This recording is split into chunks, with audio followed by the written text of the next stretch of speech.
at the end of the school year to congratulate people who've gotten great grades or have worked really hard. But I'm not sure that's really why we're here. I don't mean at the ceremony, I mean in school. I've been obsessed with my grades for the past 4 years, and I've just started to realize over the past few months that once we've been accepted and enrolled in college, all those grades we've invested our time and effort in won't really matter too much.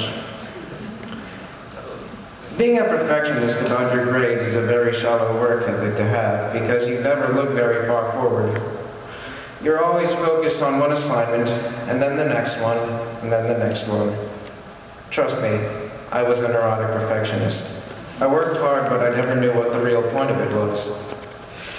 Grades aren't the main point of school. I'm not saying that they're never important, but they can't be the most important thing.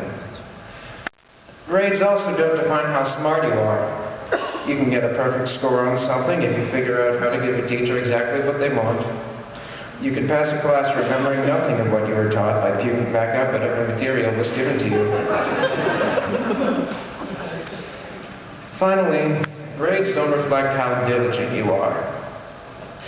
Seriously, if anyone deserves to be up here giving a speech like this, it's Ethan. This guy's had perfect attendance for like 7 or 8 years.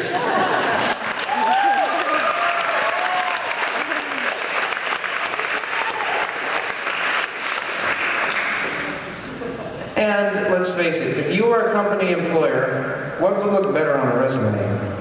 A good SAT score, or someone who's more reliable than a Marine? But that kind of thing doesn't factor into your GPA at all. It's only marked by a 0 in the absences box on your report card. Anyway, my point is that the reason we're in school is not how to learn to get good grades, because they don't reflect who you are or what you can do. So, if we're not in school to learn how to get good grades, then why are we here? I've heard some people say that we're here to learn how to work hard. And that makes sense. Schoolwork can be really hard sometimes. It's just a fact. There's no way you can escape it. There's no way you can get around it. I've tried every way there is.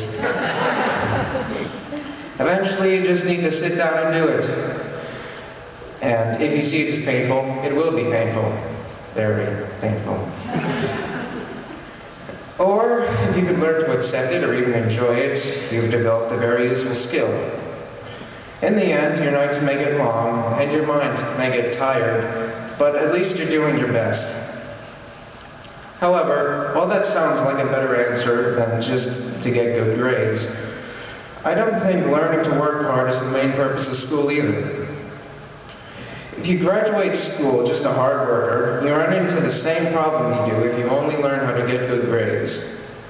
Where do you go from here? All you really learn how to do is complete a task that's given to you. But sometimes, no one's going to give you a task to do. You just need to make your own future. Working hard is great until you need to create work for yourself. When that happens, you feel stuck.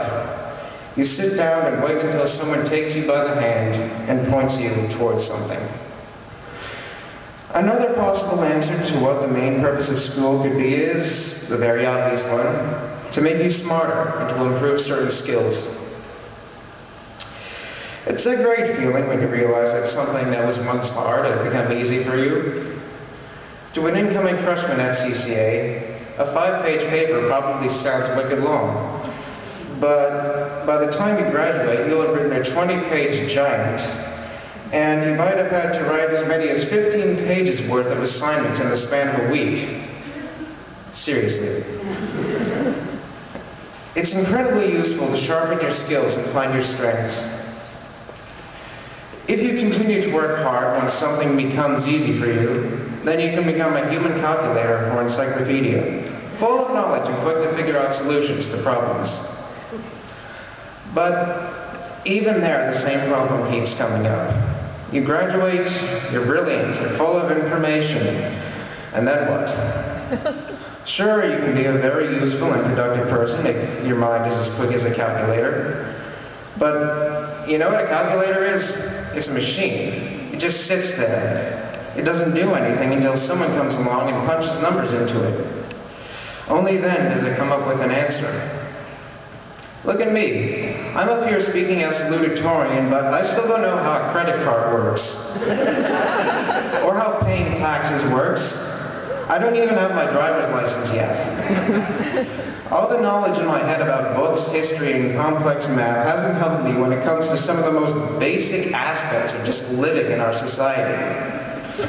Honestly, I feel just as stupid and immature as I did at the beginning of high school. Again, I'm not saying that smarts and knowledge are useless, but they can't be the main purpose of school. So, what is it? What is the main purpose of school? Why are we here? I've been occasionally thinking about this question for the past several months, as the end of high school has steadily been approaching for me. And it wasn't until I was given the duty of speaking to all of you here at the end of it all that I realized that I have no clue why I've been doing what I've been doing for the past 15 years of my life. I've been doing this thing called school because people made me go. And I've been doing the work because I was told to, and I never knew why. I bought into the idea that just getting smarter was the main point of school. But then I realized in horror that afterward, I wouldn't know what to do with my life. For all the time we've been in school, we've been prompted up what feel like ever-steepening stairs. But then what happens when there are no more steps put in front of us? Then I wrote the speech. I mapped out everything I could think of that someone might see as the main point of school. And as I hope you see, all of them failed to solve one problem. What happens next? The main point of school isn't to teach you how to get good grades, or to work hard, or to make you smarter. It's to encourage you to think for yourself. If you have one unique, independent thought, one idea that you came up with all on your own, without any influence from anyone else, then you are living proof that the time you've spent in school has not been wasted. Your teachers don't want you to agree with or believe everything they give you just because it's there, or even if they say it's right. Seriously, ask them to feel pressure to say yes now. If you disagree with their interpretation of something, go ahead and say it. If you have a completely new way of looking at something in class, say it. If you disagree with what I'm saying right now, fine. Just make sure that that disagreement is really, truly yours. But because when you finally finish school and get to the top of those stairs, you need to start making your own steps. God didn't create you to be a calculator, or an encyclopedia, or some other thing unable to create and accomplish anything on your own. He created you to be you. So, whether you eventually wind up on this stage or not, don't forget that this isn't the end.